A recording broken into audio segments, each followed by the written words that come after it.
Venus coming home to Taurus, and then Mars coming home to Aries. So the Emperor um, the Emperor gets his new armor, while Venus gets her new beautiful garment.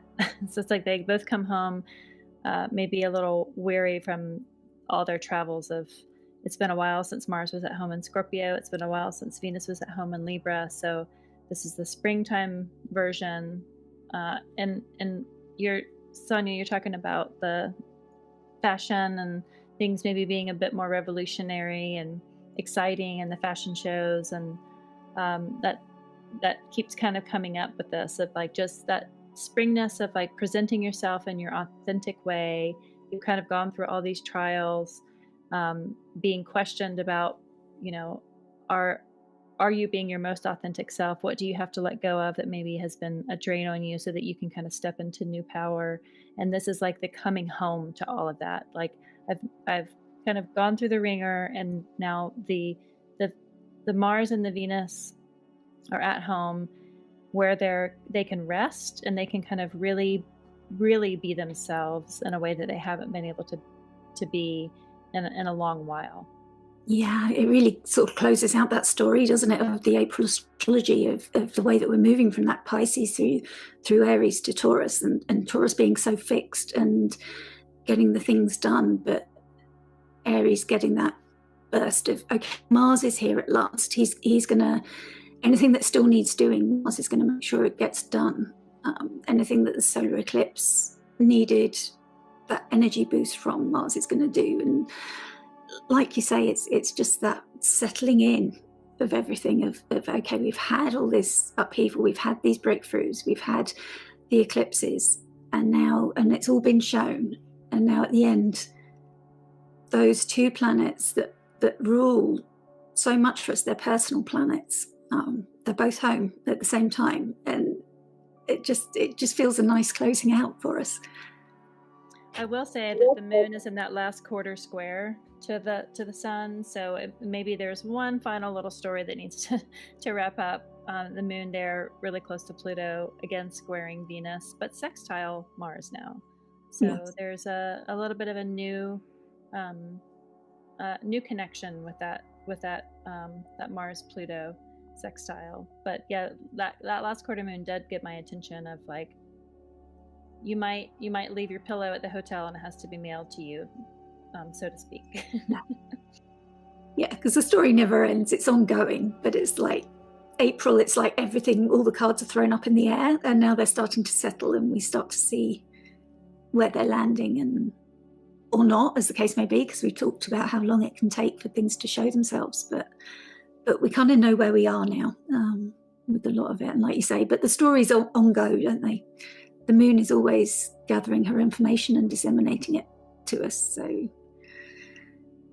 so she's bringing it in.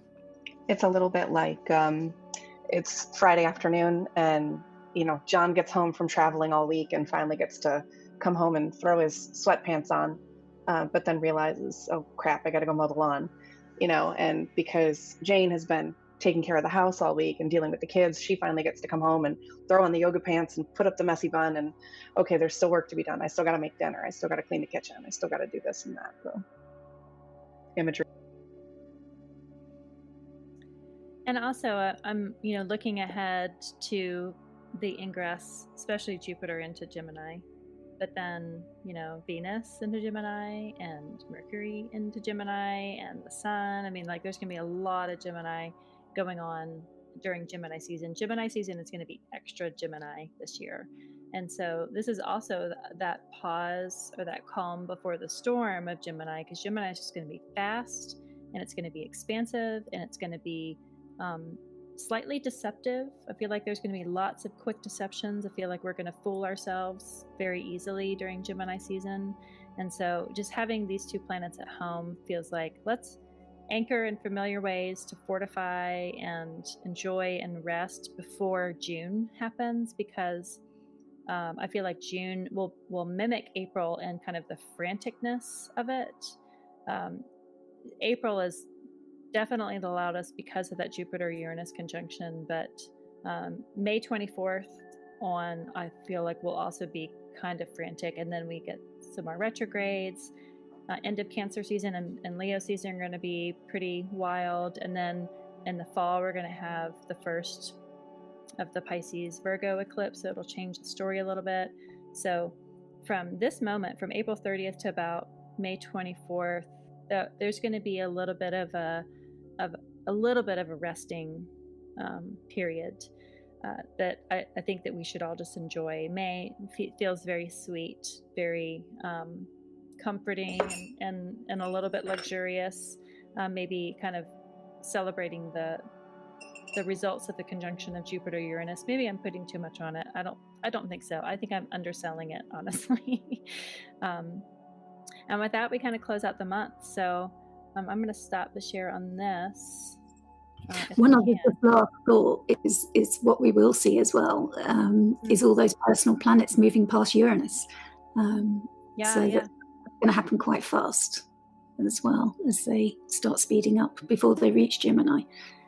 So that'll be interesting.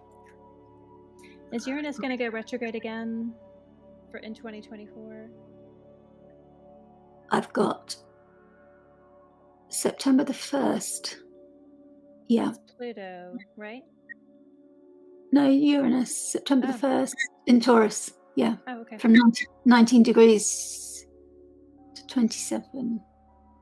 If I'm reading that right.